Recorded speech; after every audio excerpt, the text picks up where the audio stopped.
Are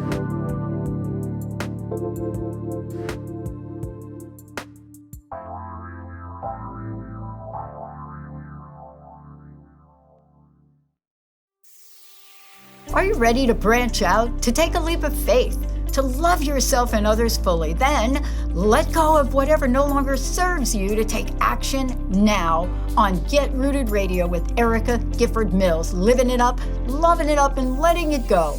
Erica will energize and excite you to power up your passionate dream that sets your soul on fire. With Erica's E3 approach, equipping, empowering, and enlightening yourself so you can be yourself for yourself. Get ready and get rooted to live a life without regrets, without what ifs, without should haves, and especially without empty feelings from a life unexplored. This hit show helps you build powerful and intentional roots to live it up, love it up, and let it go. Get fearlessly ready and powerfully rooted in your yes with your host, Erica Gifford Mills, and be fearless about your more and stand in your yes. Now on Get Rooted Radio.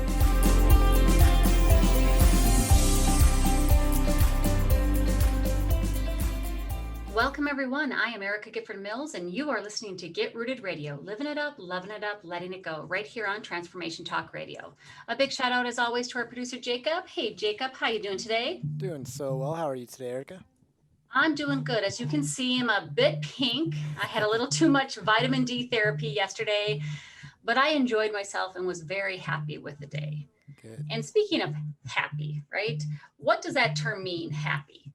Typically, it's associated with mental or emotional states. The term includes positive or pleasant emotions, joy, contentment, flourishing, satisfaction, essentially an active state of well-being. So Jacob, a question for you. As you know, I love to put you on the spot. Are you happy? Yes, I would say I am. We've had a lot of conversations about perspective and all that, but I really think that I'm content. And I'm not sure if that fits your definition of happy, but that's how I would describe it. I think that is a part of happiness. So how about you listeners? Are you happy? Are you one of those people who have everything they need? And I don't just mean want, but need, but you still can't seem to find happiness and fulfillment in your life. Well, you are in luck today. My guest, Teresa Greco, is joining us to speak about her top 5 principles and practices that lead to true inner happiness, because it isn't found in our external environment or someone else or some object, but it's within ourselves instead. So let me tell you a little bit about Teresa. Teresa Greco is a happiness coach, and you heard that right, and we'll get into more about that. She is the radio host of the Steps to Happiness show. She is a co-author and author of 3 self-help books, editor and senior writer at 2 Canadian magazines, a motivational speaker, educator, educational technologies consultant, and Reiki master. She is a founder of a personal development company that mentors others about embracing, honoring, loving, and celebrating their true authentic self and achieving their own personal happiness and fulfillment. Very much what we've talked about on many different episodes of Get Rooted Radio. And I just want to really thank you, Teresa, for joining me today. Thank you so much for having me on. So tell listeners how you started in this line of work. How did you become a happiness coach? Even what is a happiness coach? So basically, I was at a low point in my life that started my whole happiness journey, that it was really approaching 40. That was this turning point. Some people might call it a midlife crisis. It wasn't a crisis per se, but it was an opportunity for me to start asking some very important questions of my life. So at that point, as approaching 40, my life checked off all the check boxes that society, culture, religion, family tell you that you should achieve to be happy. And so I have beautiful, healthy family, check. Very fulfilling career, check.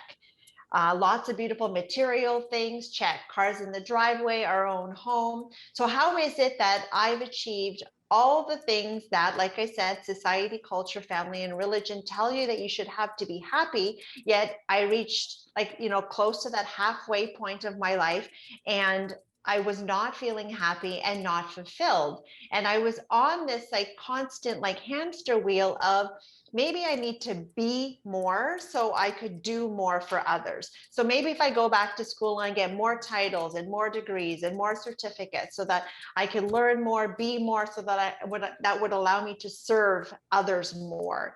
And so there was always this like feeling that there's this void, that there's something missing, and that if I just do more and be more, that I will fill this void. But I've realized now that it didn't matter how much I would have continued to strive outside of myself to fulfill this, to fill this void that was inside of me, this feeling like something was missing, this feeling like that I'm still not happy with my life, that it didn't make sense. Like if on the outside, my life looked perfect.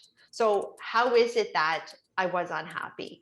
And in the sharing of my story, there are many people that are saying the same thing, that here in, the US and Canada, we have many beautiful things in our lives, but then yet many people are unhappy, and that happiness is on people's list of goals. Well, I just want to be happy. Well, really, happiness is our essential nature. It's who we really are, and it's a matter of tapping into the happiness that exists within us.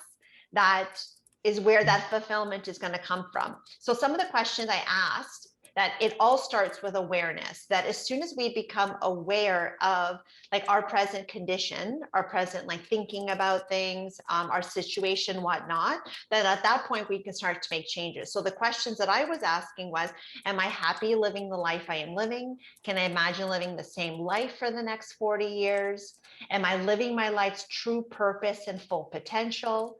And so in the asking of those questions is where then I started to go deep, and I started to practice all of the principles and practices that I now coach, write, and speak about. This is now like 8-10 years from when I started asking those questions, and that over the course of all of these 10 years that I've adopted and tried many of the practices and principles that, like I said, I now coach and write about, that have helped me to get to a place of happiness and fulfillment in my life. And now I just want to, it's like part of my mission is to help people to do the same.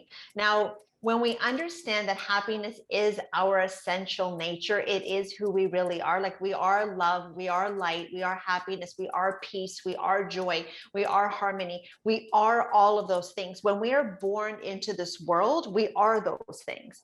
But life and us making our way through the world takes us away from our essential nature, and it has us feeling other emotions. It has us feeling fear and worry, especially during time like this, right? Doubt, anger, frustration, envy, like lots of negative feeling emotions.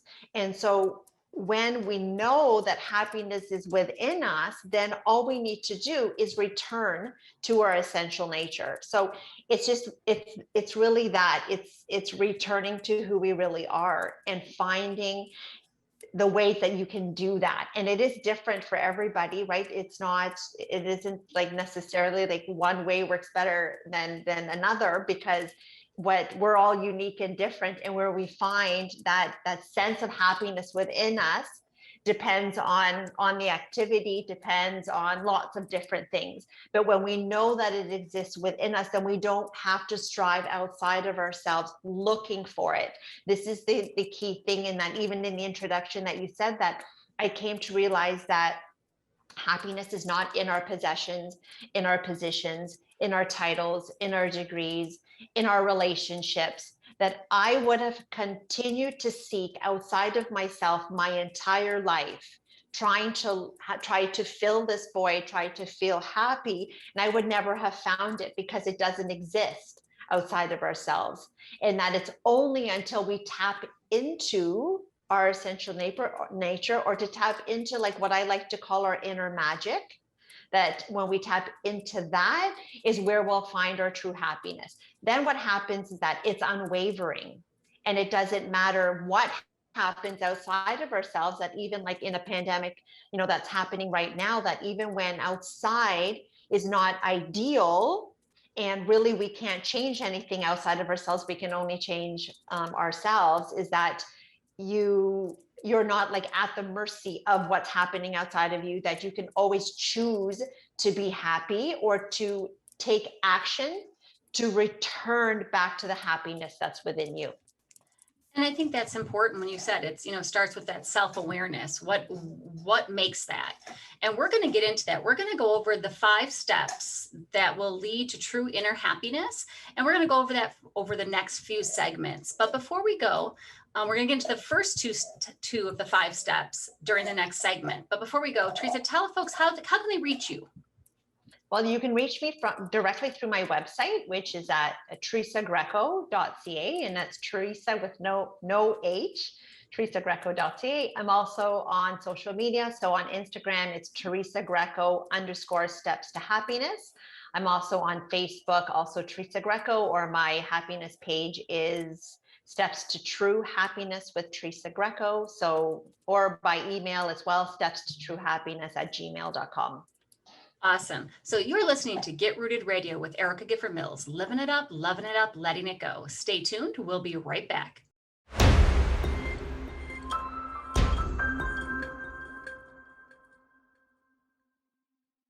Welcome back to Get Rooted Radio with Erica Gifford Mills, living it up, loving it up, letting it go. If you missed any portion of today's episode, you can catch it on getrootedradio.com. That's getrootedradio.com.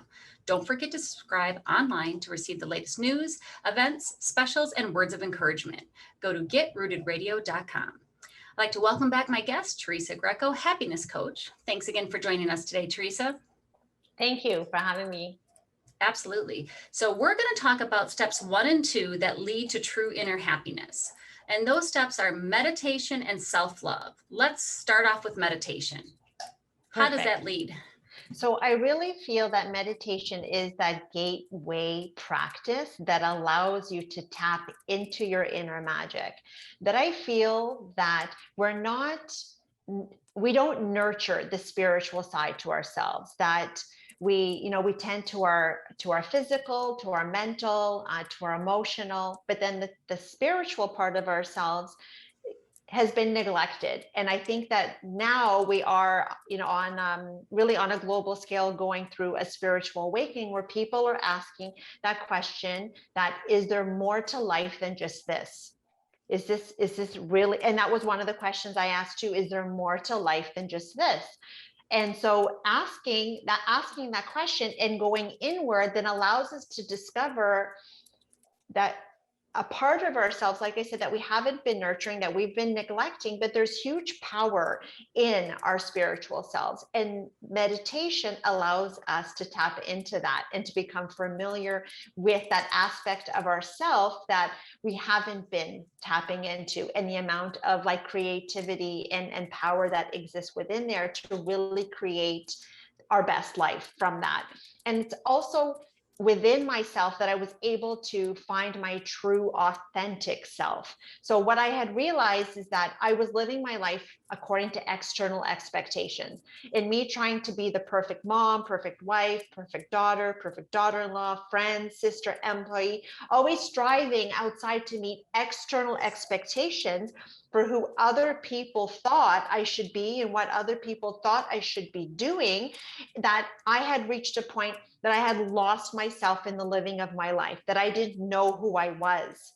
And it wasn't until I went inward did I discover my true authentic self, like who I really am. And it's now from that place that I make my way through the world, that I'm always checking with like inside of myself to say, is this resonating with me? Does this make sense? Does this feel good to who I really am? And then I know that what I'm participating is always coming from that place. So for meditation now, which I think is fantastic, has become such a buzzword, right? There's so many apps and gurus and coaches and videos on YouTube, like tons and tons. When I started with meditation 8 years ago, it was still considered woo-woo. So, and I didn't even know, really, I didn't even know where to get started, that I had been praying my whole life, that I grew up Catholic and I had been praying to God. And even up to that point that I was like, God, I don't understand. How is it that you blessed me with so many beautiful things? And yet I feel unhappy. Like there was so much guilt there, so much shame, and that I suffered in silence, not talking to anybody for a long time because like I said, for fear of judgment and rejection, I didn't talk to anybody about it. And so I went to a medium and I said, I am trying to have these questions answered. I don't know what to do. I'm trying to hear from spirit. And so she said, well, they're telling me that you need to meditate. And I'm like, okay, I know how to pray, but I don't know what meditate means. And so, but luckily for me, there was a meditation center across from my house. And so I called them on the phone. Sorry, not from my house, across from the church actually that I attended, which I thought was kind of ironic. But I called them and I said, Spirit is telling me to meditate. I don't know what to do. And this is like one of the even strategies that I recommend, that if you also not sure how to get started with meditation, or it hasn't been working for you, that's also a comment that I get, that people are like, I've tried to meditate, I just can't get into it, doesn't seem to be working. Going to a meditation center and attending a meditation circle can maybe help to go through some of those steps that you're maybe not following or integrating. I also think that being in a circle, there's an energy that happens with like all the bodies that are in there that helps you to get into that space. And so basically they said, if you want to come, we'll help you to get started. And I did. And they will tell you that I cried for an entire year, because the moment I tapped in to who I was on the inside is when I recognized the life that I had been living on the outside, which wasn't my authentic self, that I had been striving outside myself for fulfillment and for status and for love and for acceptance and for respect and honor and all of these different things that I believe we're conditioned to think it's all outside of us, but it's not. It's all within us. And so through meditation, I was able to recognize some of the second element that we're going to talk about, which is self-love. And that immediately when I found the amount of unconditional love that exists, that was inside of me, that I hadn't been tapping into because I was seeking outside of myself for love my whole life. Seeking it from my parents, seeking it from my spouse, from my children, from my friends, looking outside myself for love. And all I needed to do was go inside of myself to find it. And then the love that you receive outside is just anything on outside then becomes the whipped cream or the icing or the cherry on top, because you're already whole and perfect inside of yourself. You encompass everything that you are and that you could ever want and could ever need is inside of you. And then when these blessings are in your life from the outside, it just enriches your life to like another level. And so when I went inside, like I said, this amount of unconditional love that was inside of me, like from my own spirit, my own soul, as well as from the divine or from source or from an infinite potential, or whatever you really want to call it, right? The word doesn't matter. Like God, it doesn't really matter what you call it. It's just this understanding that there's more to life,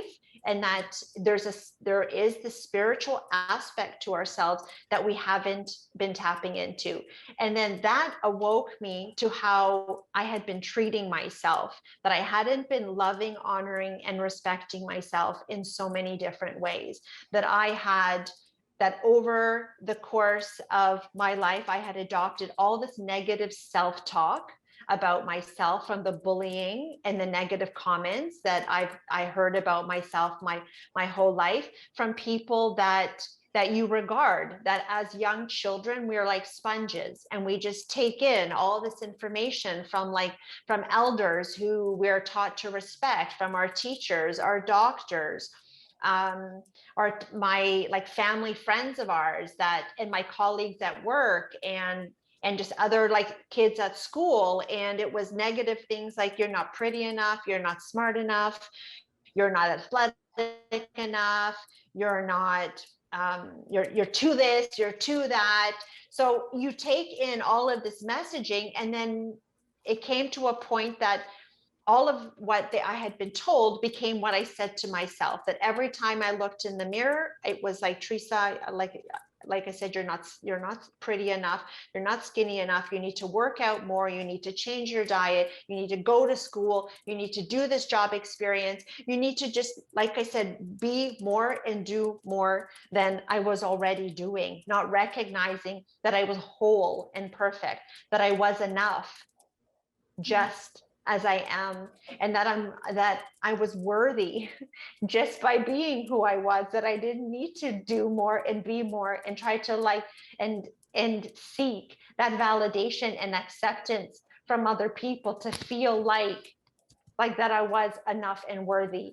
And so when, like I said, when I found the love that was inside of me, then I was able to change the ways that I wasn't loving myself. And as soon as I did that I started to honor and respect myself, then I noticed that my external environment reflected the internal one. So all of the relationships that I had that were problematic to me, both professionally and personally, all really like magically, it's why I'm like, I call it that inner magic, is like magically all healed themselves when I healed within me. And when I say healed, in the sense that I'm already whole and perfect. So I'm not that I was broken, but I felt disconnected and broken. I really was disconnected from my true self. And that's why something felt like something was missing. That's why I wasn't feeling the happiness. I wasn't feeling the fulfillment. I wasn't feeling the peace. I wasn't feeling the harmony, all of those things, because I was disconnected.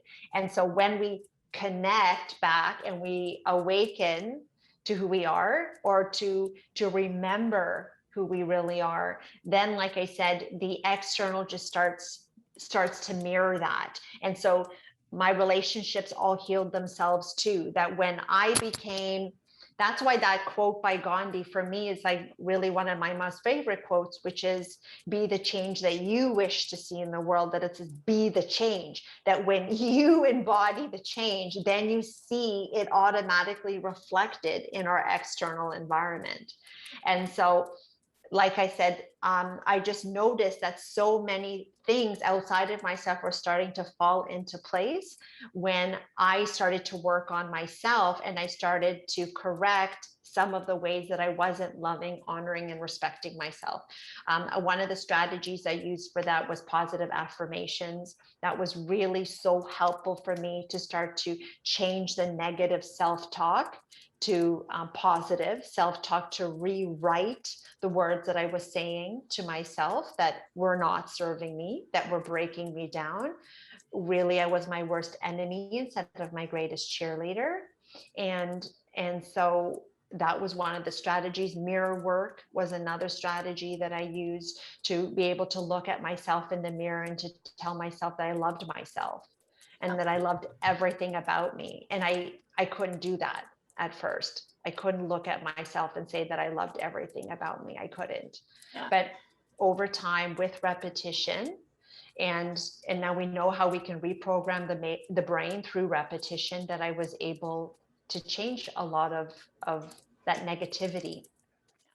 That's great. And that's why, like, steps 1 and 2, they kind of coincide with each other. That's the meditation to get us to the point where we can start really being that truly self-aware, to give ourselves that self-love. And that's why they say you need to love yourself first, because you're going to be with yourself the longest. You're with you forever. So we're going to take a quick break. And when we discuss steps 3 and 4 towards true inner happiness.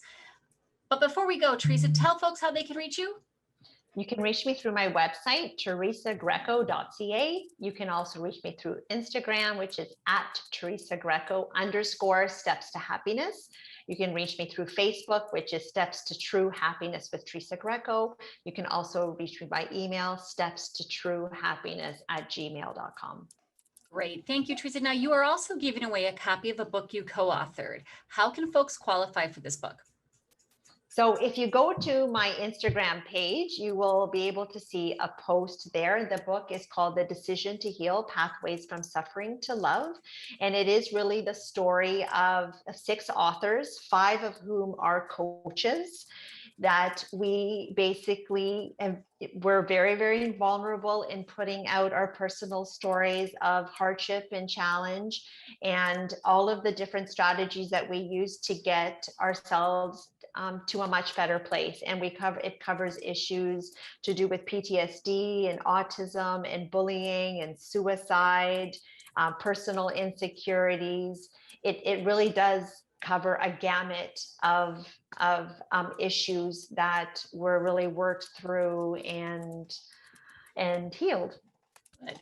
Well, thank you so much. So let's take a quick break and we'll come back. We'll get into steps 2 and 3. No, I'm sorry, 3 and 4. I don't know how to count today. I am Erica Gifford Mills, and you are listening to Get Rooted Radio, living it up, loving it up, letting it go. Stay tuned. We'll be right back.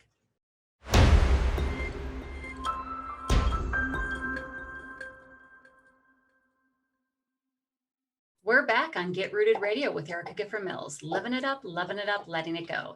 Don't forget to visit getrootedradio.com to listen to a replay of this episode, sign up for helpful tips, and learn about upcoming events. That's getrootedradio.com. Welcome back to my guest, Teresa Greco, happiness coach. Thanks so much for joining us today, Teresa. Thank you for having me on. So we're going to talk about steps 3 and 4 that lead to true inner happiness. And those steps are the being in the now and having an attitude of gratitude. So tell us a little bit about how those steps can compound the first 2 steps of meditation and self-love to get us towards that true inner happiness. So being in the now really ties into just being more mindful. So there's a couple aspects to the being in the now. It's really about just living in the present moment, being very conscious of what's happening to you in the present moment. So most of the time we are functioning out of the subconscious mind, which is really 98%.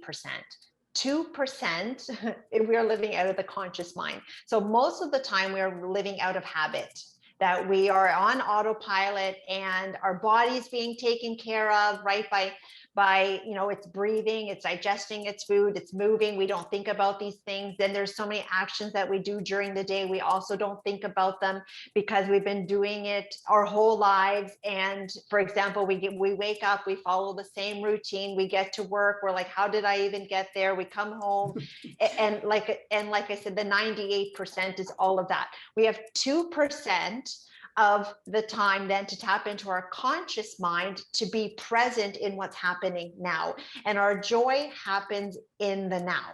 That's where our joy is, in this present moment. So if we can attune all of our senses to be present to what's happening right now in front of us, it's there that we'll find our joy. So our joy is not in the past and it's not in the future, which is where we tend to spend a lot of our time, is in the past and the future. And because 98% is lived out of the subconscious mind, a lot of the time that is the past. It's what we've been doing our whole life. It's our default.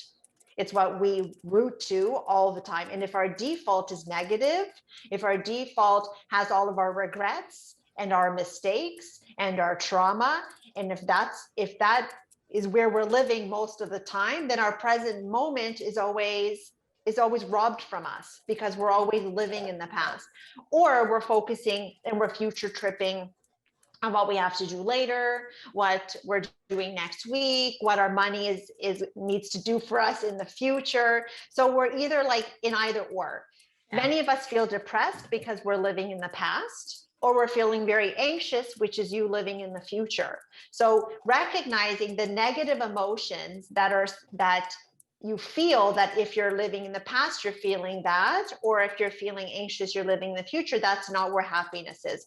Happiness is present here. So that means that we do things mindfully when we are in the now. So we are if we're in the presence of people or somebody, we are giving them like our full attention instead of, checking our phone and looking at the computer and or looking at the TV or reading a book or whatnot. No, we're completely focused and taking and benefiting and enjoying what's happening in front of us. If we're eating mindfully. So we are paying attention to the food that's in front of us. We are taking in the smells that might be in the room. We are taking in the smells from our food. We are really like, sensing the texture inside of our mouths and the taste that we're savoring. And so it's being present there instead of being on our phone, and then you reach the end of your meal, you don't even know what you've done, like what you've eaten, or if you've even enjoyed it for that matter.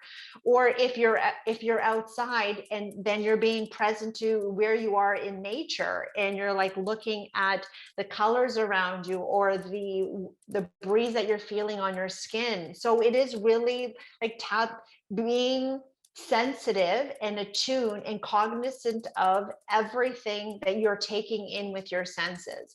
Now, if that feels overwhelming, then we can just close our eyes and then start to just focus on what do we hear in this, what are we hearing in this present moment, like the birds or the traffic, or, what am I feeling in my body? Am I feeling tense? Am I feeling stressed? Am I feeling sore in any places?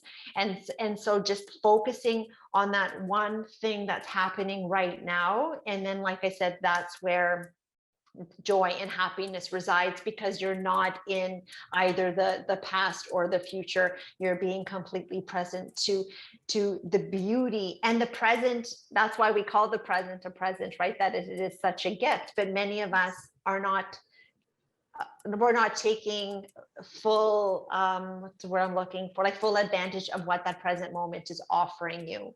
And so being mindful of that really allows for that.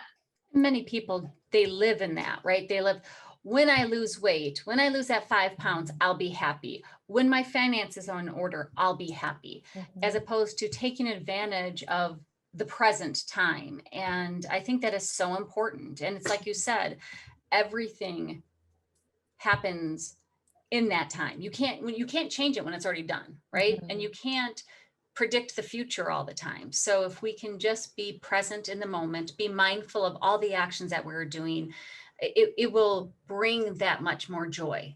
And you won't have that regret of, I wish I was just off my phone. I wish I would have listened to this conversation more, engaged more, because, rather live with the present time than live with regret. The other thing too is that, especially during times like this, when we're not able to participate in other activities that might have offered a bit of like diversity in our day, and that if we can go through our day being really present and mindful of what we're doing, that even though we might have, it's the same job that we go to every day, or it's the same kind of routine, but to be present in that routine and really being mindful of it, you actually experience more joy in the doing of the mundane. So I challenge people or invite people to try to just be more aware of what you're doing, even though it might be something that you've been doing, but just to be like really present. And then showing, leads me into talking about the other is having an attitude of gratitude. And so it is so important for us to be gracious and thankful for all of the things that, like all of the little things. So even as you're making your way through that maybe kind of monotony of your day, is being appreciative of all of the blessings that you have that are there in front of you in that mundane. So like in the doing the laundry, for example, that I'm so grateful for the clothes that we have and the machine that I have that's going to wash my clothes, instead of just being like, oh, I've got the laundry to do, I've got the vacuum to do, I've got my bills to pay, I've got like, where we're so apt to critique and to feel negative about all of the things that we have, instead of being really present to them and and looking at them from a different perspective of one that we're so lucky. So yes, I have to clean my home, but I have a home to clean, and I have a vacuum cleaner that's going to help me to do that. Like I'm so thankful, and I have electricity that's going to power these technologies that I have that make my life easier. And I have clean running water in my home that I don't have to like boil, or I don't have to go and get. And so there's so many amazing, and they're not really little things, but we could look at them as little things that are going right in our day. And if we draw our attention to that, then that research shows happiness and gratefulness are directly correlated, that the more grateful you are, the happier you feel. And it's not the other way around. It's not that happy people are grateful.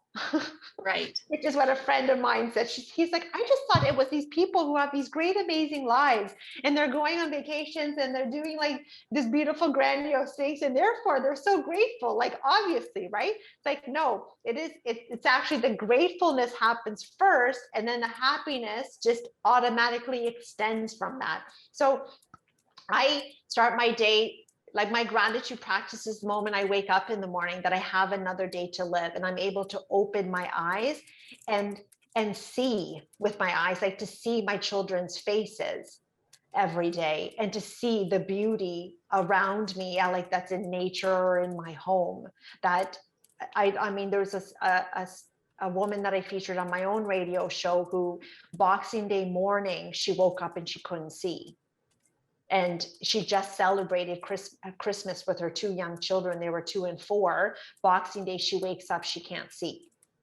And so then she went to the hospital, and then she ended up having, a diagnosis that she's still, but I mean, she can see now and she's okay. But it can be that, like in like a flip, all of a sudden, some of the things that we take for granted are all of a sudden like not there, right? That I have the ability to make my way into the washroom and I can start my routine, that I have the ability to do that. My legs, my body are working for me to do that. So it's like all day long, I am constantly showing great gratitude for all these small blessings that accumulatively make you feel happy. Right. And happier for the life that you have. And I think that's important when it's like being positive, right? It's not that everything is so great in your life that you're so naive to think that everything is ultimately rainbows and unicorns. It's having that it can be worse. Something horrible could happen, but I am thankful for where I am today. And I think sometimes people just forget that. I mean, and it's important to remember, we have so many things in our life to be grateful for, and you need to look for them. You need to acknowledge them. Don't take them for granted. And it's just like, always say, I love you when you leave somebody, right? Because you don't know if they're going to be there tomorrow. You don't know if you're going to have a chance to hug them again or speak with them again, or whatever might happen. So I know you mentioned your podcast. So what is the name of your podcast, and how can people listen to it? So it's actually a weekly radio show that airs on a station here in Ontario. That's called 105.9 The Region. So 105.9 The Region. And so if you go to their website, which is 1059theregion.com, and you search under their shows, you will see the Steps to Happiness show with Teresa Greco. And it's there that you will find all of the basically the live broadcast gets converted into a podcast, and then all of the back episodes are all there on the website. Wonderful. So what we're going to do is we're going to just jump right into the final step. So the step number 5, tell us about it. What is that final step to getting that true inner happiness? So the last one is following your bliss. And so what that means is really answering this question is, are you searching for happiness, or are you following your joy? And so many of us are out there searching for happiness, but searching for happiness implies that it's outside of yourself and you are looking for where that next happy moment is going to be. It's going to happen in that vacation. It's going to happen when I get that designer purse. It's going to happen when I reach manager at work. It's going to happen when I meet that amazing person. That's what searching for happiness implies, versus following your joy or following your bliss. And following your joy means that your joy is you're tapped into the joy that's within you. You're tapped into your true essential nature. You're tapped into your happiness, and you're allowing that to guide you through life. And you allow that to guide you towards where your happiness is going, where you're going to feel that outside of yourself. So following your bliss, part of it is knowing what those blissful activities are for you. That there's the story of the mom that's been home with her kids, the 20-30 years, and her whole life revolves around her kids and her kids' families and parents, etc. Then the kids leave, and it's like, oh my God, you have all this free time to do anything you ever wanted. It was like, well, I don't know what I want to do, because my life has revolved around my kids and my family, and I dedicated myself to them. And it's like, I don't even know what those blissful activities would be. Or those people that work like 60 to 80-hour weeks. And it's like, I don't even know, again, what those blissful activities are, because I'm so busy working. So it's important for us to know, what are those blissful activities? What are those things that we participate in that give us, it fills us with joy on the inside that's inexplicable when we do it. So it's like, for me, writing is one of those activities. Being out in nature is one of those activities, that just being out there and looking at, the colors of the flowers and the animals that are like interacting with each other and playing, and the people that are walking their dog. And I'm just like, wow. I just feel better being out doing that. Exercising is one of those activities. Reading my books is one of those activities. So it's like making like a mental note of all of the things that make you feel good. It could be spending time with that friend, having a coffee with them.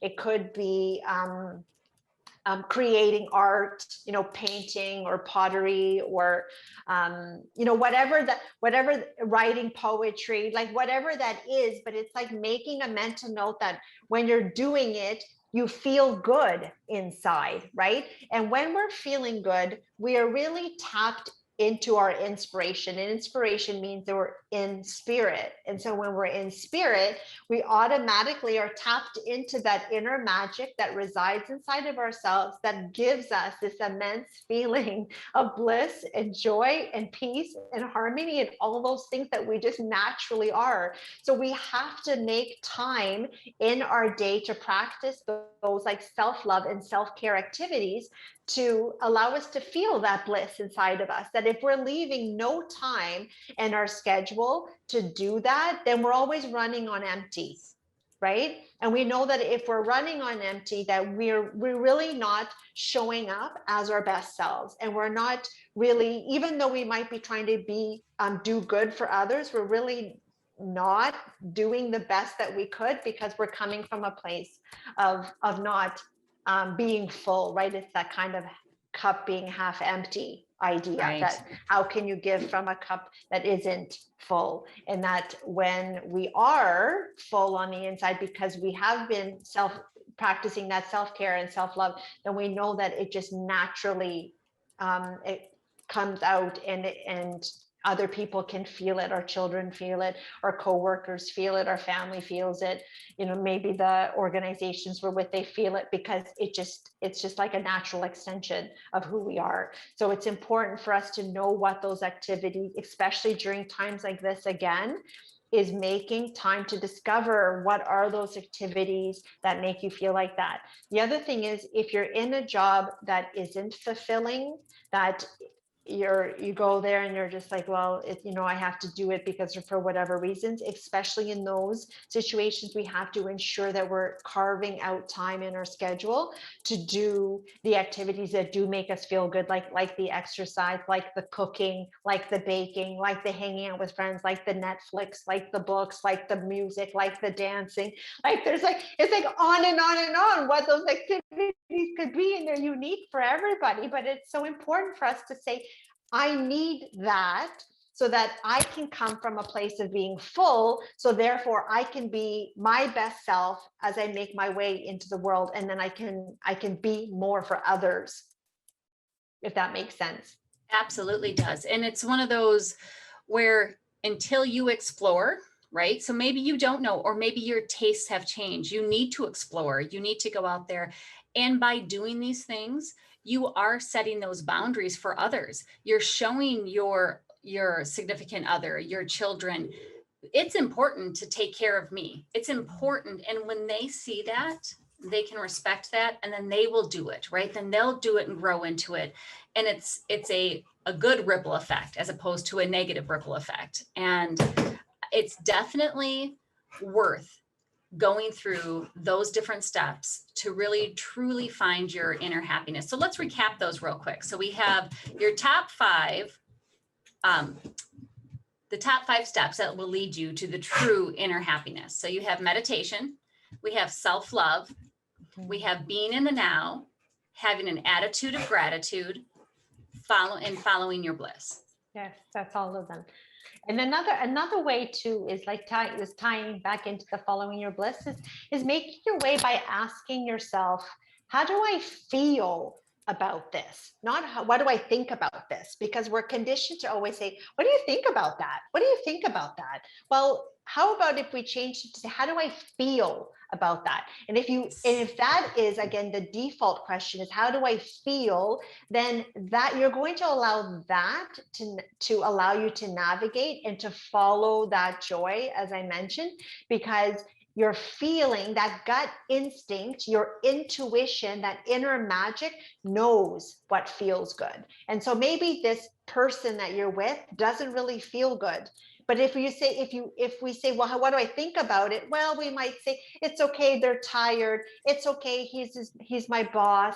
It's okay. It's okay. It's not okay. It's not okay to have, people disrespect and honor you over and over and over again by rationalizing the situation.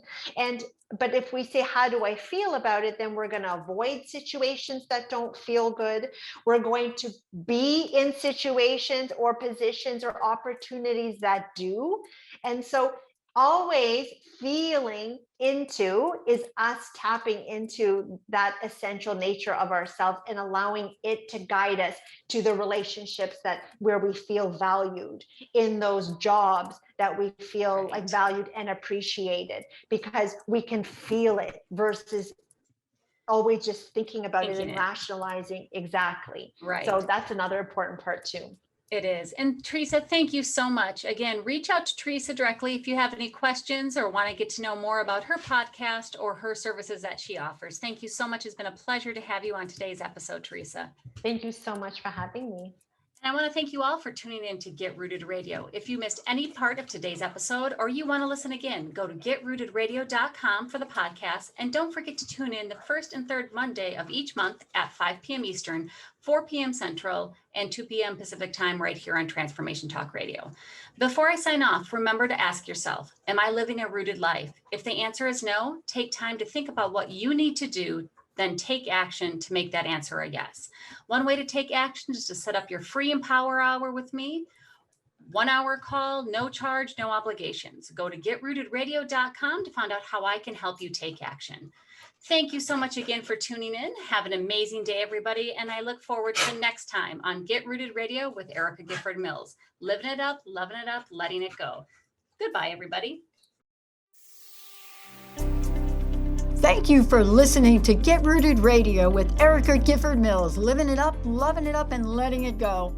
Visit GetRootedRadio.com if you've missed any part of this hit show, and tune in on TransformationTalkRadio.com to live fearlessly in your more and powerfully rooted in your unlimited yes. For more information and to work with Erica directly, visit GetRootedRadio.com. That's GetRootedRadio.com, and get ready to live it up, love it up, and let it go.